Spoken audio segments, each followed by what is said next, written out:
They did. I think that it was when Tyler Huntley went out in the third quarter. That was a big turning point in the game. I mean, they were a little bit different on offense. It was Shelley's first game coming in to spell him. And the next couple of weeks when he was in there, they got on a roll again. So it's hard for, like I said, just like the Cal game, it's hard for a backup quarterback to come in there and run the game plan that the starter's been running all day. I mean, there's certain things that are tailored for him that the backup might not be as good at. So they struggled a little bit, and then we pressured them a little bit, and then our offense did a really good job, was able to run the ball, and we got a couple scores ahead and were able to hang on to the lead. But I thought it was a pretty drastic change when Tyler went out, and now he's put on 25 pounds since last year, and if you watch his tape, I mean, he looks really good. I mean, they're just like they were last year when we played them. They're on a roll again. I mean, after they lost to SC, their last two games, they've had over 500 yards offense. They're averaging 35 points on the season a game. They're balanced. They're throwing it for 230 a game. They're rushing it for 240, or vice versa. They're throwing it for 240, rushing for 230. So, I mean, they hit you with everything. And then their offensive coordinator, Andy Ludwig, we were together at San Diego State, and he does a great job with all the movement and different things that they do to try and confuse your guys. What we talk about all the time, dirty eyes around here. They try and get you in positions where you lose somebody, and then if they really get you spread out, then the quarterback's going to kill you up the middle, and he's running like a man possessed this year. So it's a big challenge.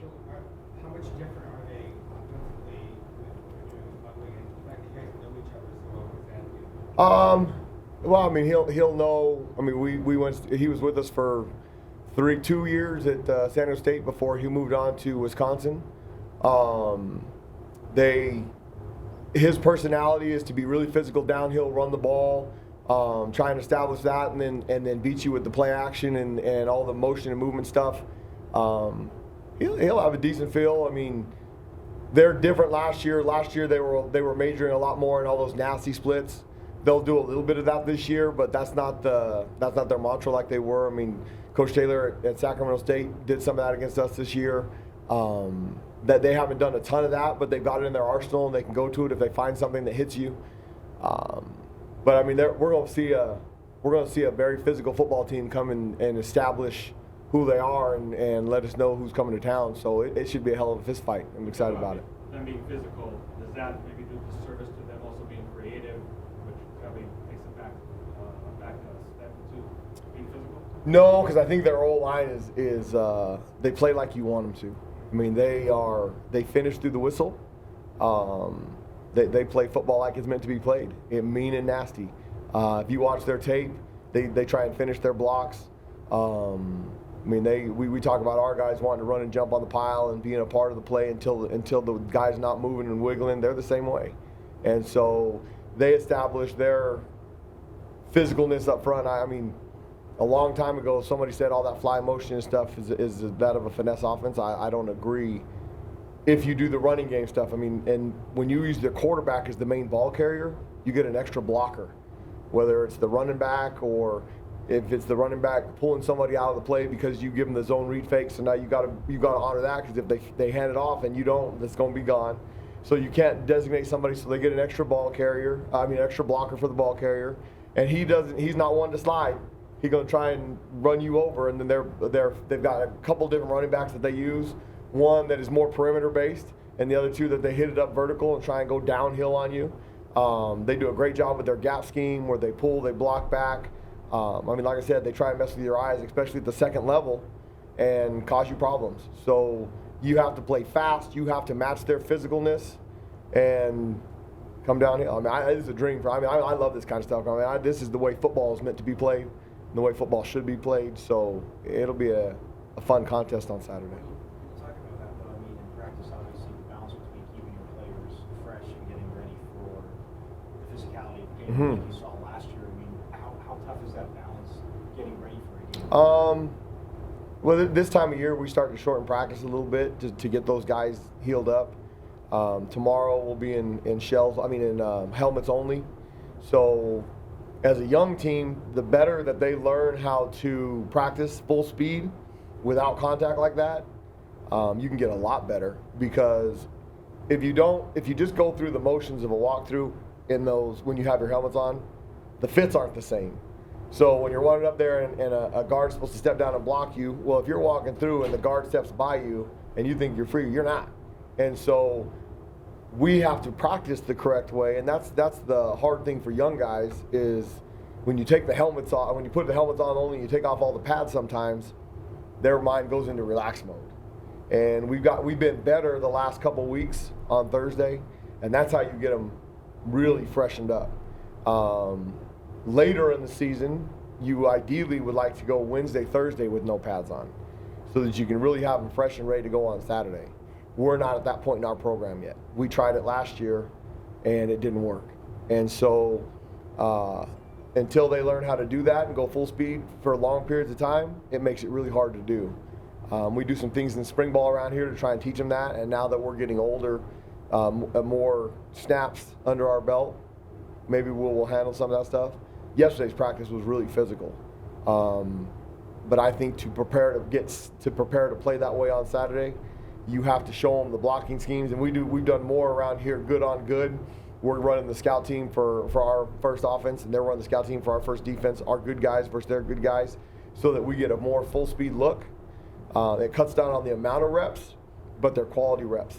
And like I said, yesterday was really physical for both sides of the ball.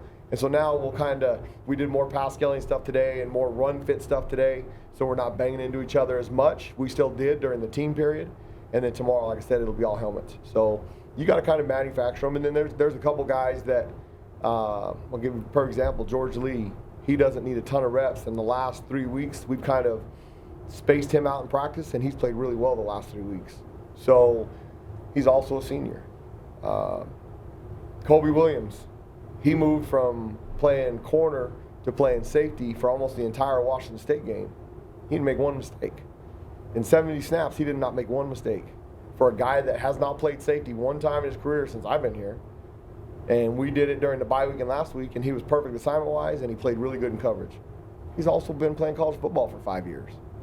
And so as they continue to get that experience, we'll have more guys that we're able to do that with. But right now, we kind of have to beat them into a wall to make sure that they do it right on Saturday. You were talking after the WSU game about guys just having to hang in there with that kind of passing and onslaught coming at them. It seemed like Jack Jones was kind of the epitome of that. He was. You know, many balls going his way. across the board, all three different groups were having different, I guess you could say, frustrations of what was going on. Now, the scheme with what we did, it was the blitz scheme was really good, and they really struggled with it. And if you go back, I mean, Gordon got credit for throwing the ball 66 times. Well, if you include all the penalties, we defended 72 passes on Saturday. Okay, that's a lot of passes, and we weren't subbing those guys. Jack and Chase played every single snap. Kobe, he dinged up his forearm at one point, missed a couple plays. He played every other snap than that. And then Cam and Willie were kind of switching back and forth as we were going back and forth between our base personnel when they had two running back ends early on, and then our sixth group when they didn't have any two running backs in. When they keep throwing the ball, we got flustered a little bit early in the zone coverages. So we decided we're just going to go ahead and take our hats and throw them all in the ring and play man coverage. Now, if you go back and when we grade this thing, they've given up 6 sacks on the year. We knocked him to the ground 15 times in those 70 throws. So the blitz scheme was really good. The blitz scheme worked. Where we struggled, and if you watch some of them in the fourth quarter, where it really took effect was in the fourth quarter. He was not standing in there at all to deliver the football. And that's why we were successful stopping him in the fourth quarter. Now, the third quarter, he was making some throws that we had an opportunity to get out the field and make plays, and he was throwing in the ball in there, and 12 was making some really good catches. And then on our underneath slants routes, at times we were running past the slant route from the secondary. We had some guys dropping from the line of scrimmage at other times. And then the one, it was a 3rd and 8, and Kalen Thomas made one of the greater hits that I've seen near foot, near shoulder without getting eliminated. Well, I was anticipating that happening a lot earlier in the game. he read it just like we had talked about it, and instead of running by it, he hit it right as the guy caught it. Now, they got 7 yards because he was coming from the opposite side, and they did a good job with the back to that side. But that was the end of the third quarter. And then the fourth quarter, we did the same thing and with our droppers, and they did a really good job and couldn't get to the ball. The other thing we are a defense of 5 plays right now, and that is what's frustrating because we're making progress, but all year long we've had 5 plays here or there that are the difference between playing really, really good defense and being who we are. And I mean, we're just average right now, in my opinion. And we did some good things even early on in the games. The first 2 games, we hold them to 7 points. Well, against Sac State, we blow a coverage so they get the touchdown. Against Kent State, we don't cover the wheel route 3 times. We luck out. They drop 2 of them. The third one, he doesn't throw it. We've seen numerous wheel routes in the last 4 games, but we covered every single one, so it's not an issue. Well, we make those mistakes in that game. In the Colorado game, we come out of coverage in a deep ball. We get beat at the line of scrimmage for ball, and then the throw-up ball in the fourth quarter. Those are 3 big plays in the game. Against Washington State, there's the same thing. It's 5 plays. The very first touchdown, we should intercept that ball. We have a deep middle safety who goes to the deep outside third instead of deep middle. And if he's even close playing it because of the errant throw, it's an easy either incompletion or interception. And then our corner sits on an out route when he's supposed to be playing deep third. If he gets in the end zone, both those guys are going for the ball. Okay, they get a 29-yard gain on a little 5-yard out that Kobe misses the tackle. Tyler's running over there and kind of takes a bad angle. And Chase thought those 2 guys were going to tackle it and misses his 2nd tackle on the season because he relaxes. And the guy goes up the sideline for 26 yards. And it was a good learning point to our guys because they're chasing the ball, but then all of a sudden when Chase misses him, all those guys accelerate. Well, if they're running full speed like we tell them to all the time and expect them to, that's going to be about an 11-yard gain instead of a 26-yard gain. The very first play of the 2-minute is a 29-yard play that we have Cam comes down and he jumps a shallow route and they throw it across the middle and Kalen almost makes a heck of a play, but we should have a guy right there in the middle. And then the one that doesn't bother me as much is the one that they caught on Jack, the 29-yard ball where it's questionable whether it was OPI or not. I mean, that's them hand finding that's ball. That's going to happen. So I'm okay with that one. But those 5 plays, that's 140 yards, and then one's a touchdown, and then the other touchdown we have an assignment on. That's 5 plays. If you handle those 5 plays, which we'll get to, as those guys continue to mature and play more ball and are more focused all the time, you cover those 4 or 5 plays. Now you're looking at they had 330-some total yards of offense or throwing. They rushed the ball for 32, so they still got their 30 yards rushing, and they scored 20 points. But we're that close, yet we're that far. So Danny, so what's Utah's big play capability look like on TV? Very. Both in the run. I mean, if you watch the Oregon State game, Moss is back in his first game back since SC, and he takes the first carry. They miss a couple tackles with line of scrimmage, and he goes 90 yards. So they can hit you with right down the middle with big plays. Both their wideouts on the outside. He's 45. He's the one that lately has been causing all kinds of people trouble. He's a smooth runner, and he doesn't look as fast as he is. And all of a sudden, he's running right by DBs. And they do a great job with their routes. And then they use their tight ends, both of them. I think number 80 is almost identical to 12 from Washington State, except he'll get his hand down in the dirt and the line of scrimmage and block. He's really athletic. He runs great routes. And they can present you some matchup problems because we're not playing with the tallest corners in the world right now. And so you got a 6'5" tight end on Jack and Chase. What I'll tell you to do is they can out-jump him if they can compete. Now, that he's a great athlete. So if they throw it up to him, I mean, it's a 50-50 ball. So they've got the opportunity to take you deep. And then if you try and handle all their stuff with Moss and those guys, Tyler Huntley's going to pull it one time, and then he's got enough vertical speed. And he's not really, I mean, he's got all this shaking stuff, but he don't want to shake. He wants to get down. He wants to gain as many yards as he can. And then just like Jaden did on the touchdown, if he needs 4 yards for a first down, he's selling out. And I think the most impressive thing that I've seen from Tyler Huntley this year is after he broke his collarbone last year, he ain't protecting himself. He playing ball. So, it's a big challenge that our guys need to start getting ready for mentally now so that they can play, because it's going to be a violent football game. I mean, and I said this last week, and there were some people that took it whatever. When you play football, the game of football hurts. It does, and I agree. I think you try and hurt people because that's what the game of football is. And I think there's a difference between being hurt and injured. When you're hurt, you should hurt because football is a mean, nasty game. And I tell our guys all the time, if you don't hurt, then you ain't very good. Now, if you're injured, you can't play because there's something physically wrong. Well, I never want to injure anybody. I mean, that's not competitive sports. Trying to injure somebody is I mean, that's different. That's ridiculous. But when you hit somebody, you should try and hurt them because it's a violent game. It hurts. So never mind. Soft. You can't be soft. Talk about, I mean, obviously, the secondary, but I mean, Chase's game, when he was coming off the field, he was maybe a wee bit frustrated when you get the line.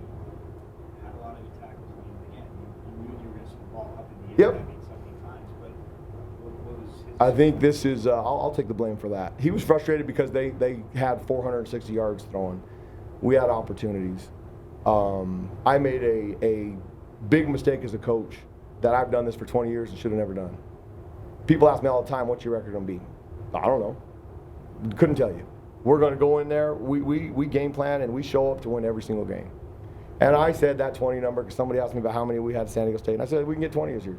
And I put so much dang pressure on them boys that now when we come out of games, they don't have interceptions, they feel like they're letting me down. And screw that. That thing has grown to something that now it's becoming an issue. Well, guess what? If you run around and you fly around and you make plays on the ball, you're going to get your share of interceptions. We haven't yet. And we need to make more plays on the ball. I mean, if you look at the ones on Saturday, the opportunities that we had to intercept the ball, they throw a deep ball in the middle. We're in great coverage. Cam Phillips, all of a sudden, he's running the ball. He's in good position. He starts backpedaling. Who the heck taught you to backpedal and try and jump full speed, man? You can't backpedal and jump full speed. So I talked to him on the sideline, and he gets all, I know, coach, I panicked a little bit. Well, that's the guy that just played 12 games, not even that, 8 games in his career, okay? He had that very similar setup in the end zone on the one that we get on their second score, their first score. We have a third down that we get pressure. George gets tripped to the line of scrimmage and dives, and they call the roughing the passer because he's down by the knees of the quarterback. Well, Cam Phillips comes across and he swats that ball down like a volleyball player. Well, if it was the last play of the game and it's Hail Mary, I'm cheering him on. But, man, go intercept it. You were in great position to jump up there and intercept it just like Ashari did against Cal in the end zone. Okay? Their field goal that we hold them to on the second drive of the game, Jack Jones makes an unbelievable break on an in route. Tyler Johnson hits the quarterback. Gordon throws the ball, and Jack Jones goes up with one hand and knocks it up in the air. And then Patman almost catches it. But if he goes up with both hands, that's going to be an interception, and he might score because there's nobody in front of him. So we're getting a lot of opportunities to make those plays, and we're just not finishing them. And so he was frustrated because they caught some balls on him. And I thought Chase played great. Other than the missed tackle over there on the sideline, I thought the biggest play in the game on our side of the ball was down in the fourth quarter, when they kick the field goal after we punt the ball and they take it over on the 36. They have the first play, they get some positive yards. They beat Cam Phillips over the middle. They get down there. They have a second down. They throw a jet screen to the boundary. And we're in man coverage except we have a dropper going to it. Well, they did a good job, and they cut off Berlin. And Chase comes flying up and makes a one-arm tackle on the receiver right there, or he's going to score a touchdown. The next play, we hold them on third down. They get the penalty. We take it again. We hold them again. And they kick a field goal, and then Jaden takes us down and does his thing, and we win. If Chase don't make that play, we're either looking at overtime or we're going to lose because now you have to score a touchdown. The pressure becomes a little bit different. So we just had to get the ball in field goal range. Now, Jaden, dude's special. We had a conversation during the game, and that's what I love. He talks to everybody, but he was like, Coach, just give me the ball. I said, I promise you, we're going to get you the ball, Jaden. We may not be in the lead, but we're going to get you the ball with a chance to win. And you do your thing. And he's like, I got you, Coach. I got you, Coach. I mean, he tells that to everybody. And so far, 4 out of 6 times, he's delivered. And the other one, he didn't have to. So the only one that we stumbled was Colorado, and that was on us. So, I mean, that's what sorry to get back to your thing. That's what Chase was disappointed about because they caught some balls and they had some success. And like I said, we're 5 plays away from being any good. And that's frustrating. Now, the progression of this thing, we've made a ton of progress from the time we got here to now. Is it the progress that I like against certain opponents? No. And it don't matter. We strive for perfection. And like I said, when with the first 3 games, don't justify success with mediocrity. I could go through all this stuff and find all the wonderful things we've done. But guess what? In my opinion, we ain't very good. And they know it. And so they're going to keep working every single day until we get good. And the attitude is right. And they keep fighting every day, and they keep fighting. And right now, we're fighting just enough to have a chance to hold them to 1 less point. I mean, they had a bunch of success on offense on Saturday. I mean, here, I'll break it down for you. 28 times of the 72 plays, they have 0 yards. Whether it was we stopped them on the run, whether it was we caused an incomplete pass, we knocked the ball down, or he threw it bad. Okay?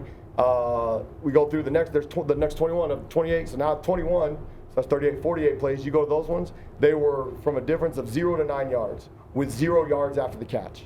Okay? That means they're throwing those slant routes, they're throwing those little balls underneath, and we're catching them and they're tackling right now. 2 of those that went for 9 should have been 3. We hit them near foot, near shoulder instead of wrapping up because we're trying to be gigantic heroes. And number 12, that dude's pretty good. He's pretty big. And he bounced off and they got a couple extra yards. Now we had guys running to him. Okay? 21 of them were 10 or more yards. Okay? Well, out of 70, you can say, oh, that's pretty good. Well, guess what? That ain't good enough. You can't give up 10 pass plays. You got to either get enough pressure, you got to get the ball out, or you got to make a tackle so it's less than 10 yards so that you can get off the field more often than we did. Thought we were okay on 3rd down, okay? But we were more improved on 3rd down. We only got them into 13 of them out of 70 throws. So there's room for improvement. Don't think that you're good. Don't justify being good. I mean, understand where your deficiencies are and fix them. And that's what we need to continue to understand, and we're beating into their head. And the best thing that you have and the opportunity that you have to be successful is Chase Lucas looking at that scoreboard and almost in tears. Because, yeah, we won, but guess what? We won and we didn't play like we should have. We made enough plays to win. Last question. What do you think on Merlin's play? It doesn't seem like he's come up with a big play this year. Impact play, maybe? He's had few impact plays. You have to take last Saturday's game out of the equation, because if you think Merlin didn't show up, Merlin probably had the most important job and probably played the biggest role in us winning without being visible. Merlin's job was basically to take 21 out of the game, and he did. If he went out, he had him pretty much man-to-man 90% of the time all day. And 21 was getting really frustrated because we did a good job. I mean, he did a pretty good job of protection every time we sent Evan Fields. And I don't know if you've ever seen Evan Fields, but when Evan Fields looked like a Greek god when he takes off his shirt. I mean, he's ripped, and that dude has one speed, and he knows one thing. If there's a brick wall and you tell him to run into it, he's going to friggin' lower his head, he's going to run right into it, and he's going to bounce off, and he's going to pop up, and he's going to say, you want me to do it again? And he did that to Borgie all night long. And there's a couple times that he's coming across, and he was like, oh, God, he's blitzing again. Here he comes. And he kept pounding him. Now, he came over the sideline a couple times, and I'm like, hey, man, freaking Superman over him. Dive and go hit the quarterback in the face. Quit knocking him out every time. Quit taking on the cut blocks. And he took on the cut block a couple times with his knee, which I'm good with. Hit him right in the freaking body, and guess what? He's going to stop. And pretty soon they did. When they bullet motioned him out, every time he went out, if you watch the tape, Merlin is sprinting full speed, chasing him over there. He's chasing him with one thing in mind, because behind the line of scrimmage, it don't matter what happened. You can knock the living tar out of him. So his job was, every time that guy leaves the pocket, go knock him into next week. And Merlin was dragging by the end of the game, because every time Max Borgie ran out there, here comes Merlin, full speed, trying to line him up, and bam, knock him down, over and over. So when they had the ball off, all of a sudden, the first time they had it off, they get 0 yards. That was the very first play of the game. It hadn't taken effect yet. The second time they run the fly sweep, we tackle them for a 1 yard loss. The only time they got us on a running play, and I felt bad for Merlin, because they jumped the running back, and Merlin had all of a sudden, oh, here comes the dragon fire coming out. That dude's running, I'm going to go get him. He goes flying over there. Well, guess what? Max Borgie stopped. They handed it off, and right where Merlin's supposed to be, they get a 20-yard gain. That was the only time that they got us schematically in their running game. So Merlin did a fantastic job on Saturday. We moved Merlin around a ton of spots, which has made us better on defense, especially early on. And we didn't rely on him to be the big play guy. He was more effective on Saturday. He rushed a couple times when the back stayed in there to block, so he became the second rusher, and he got a couple pressures on the quarterback. going this week and going forward, you will probably see Merlin make more of those fantastic plays because we're going to use him in some of those places where we've been using Tyler and those guys to continue to get a good pass rush. So that, I mean, when Anthony Gordon couldn't throw the ball, when he felt, after a while, when he felt bodies in this thing, I'm telling you why. In the fourth quarter, we had enough bodies around him, enough tired, the throws weren't the same. And that was why we were able to win the game, because we got a couple stops in the fourth quarter, we hold him to the field goal, and then Jaden does his thing. But it's funny though, he can't win the Mandrake. I don't know why. He does all these wonderful things. Conference player of the week, national player of the week. I guess I don't know. I mean, it's pretty hard word to get, I guess. I mean, shoot. You can't argue with 196 yards on whatever catches Brandon had, and some of the things that he did in the game. I mean, those guys. There's different guys, and it's kind of who our football team is. You asked about Merlin. We have different guys showing up every week. It's kind of musical chairs on who's playing the best. I mean, 2 weeks ago it was Eno. Last week it was Brandon and Jaden. On defense, I mean, between Merlin and here's another thing with the young group, we put in this 6 package, okay? When you take an opportunity to do something like that, you have to, and it took more time for the coaches than it did for the kids. And the reason that they were able to execute it was everything that was structured within that deal was the exact same for 10 guys within our base stuff. It looked significantly different than anything. I mean, when you got a 5 and 5 and nothing over the box, come on, let's run it. And they should have just run dive. They tried, they couldn't. But we took a guy off the field. All of our linebacker blitzes we called were the same as if they had a nose guard there. We just had to make sure that they were taking responsibility of where that guy was supposed to be. So what we did is we took one guy, Cam Phillips, and give Cam Phillips a lot of credit because I told you last year he got hurt, whatever, he couldn't play.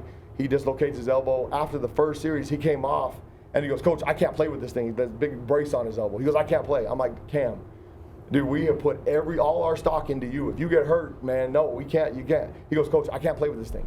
He goes, "I promise you, I will play with one arm if I have to, if you please let me take it off." I said, "All right, go ahead." I said, "I'm going to hold you to it. You're playing with one arm, so I'll have him cut it off if you have to. You play it." And so that guy had to learn a bunch of different assignments to make everybody else around him right. Now, if you got a veteran group and you've done a whole bunch of things, you can put in packages where you have different guys learning different things and you just tell them assignments and they're good. We are not there. Our guys are they know their spots. There's times they don't. Look at the first touchdown. We should have a guy stand in the deep middle. He's not. So we had to design it to where everybody's doing the same thing, and I picked up who our smartest guys in the secondary that could handle a whole bunch of new stuff, and that was Cam Phillips. And Cam Phillips played like a rock star. He was really good in coverage. He was really good in all of his zone fits, on his run fits. I mean, he's flying around everywhere until we get to 2 minutes. And he's in the game, and he thinks we're playing in 6, which we worked on the sideline, and it was just his brain flipped. So the first 2 plays, he's playing a position that he'd been playing all game, and he should be playing the safety over here. Now, sort of a veteran deal, Evan Fields, he saw Cam was screwed up, so he went and played safety, a position that he hadn't played, but he knew what to do. So we're getting better at some of those things. And then the second play, and I saw this too, Evan gets upset with Cam, and he tells him, he gets him straightened out that we're in base.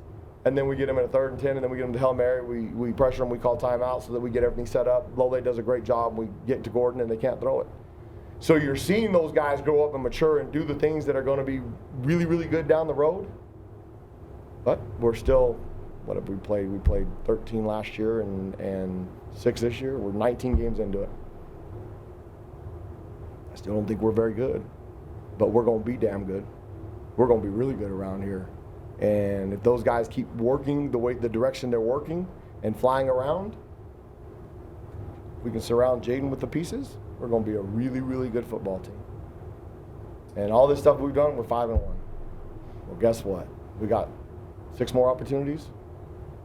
If they don't get themselves ready every week, you could end up 5-7. If you get yourself ready every single week, like they've done so far, we're going to have a chance to win every single one. If we win every single one, it's going to be a heck of a season around here. And we'll make improvements, and we got a chance to be damn good around here, but we're not. Not yet. So, we'll see. Thank you, Coach. Thank you, guys. Appreciate it. Yep.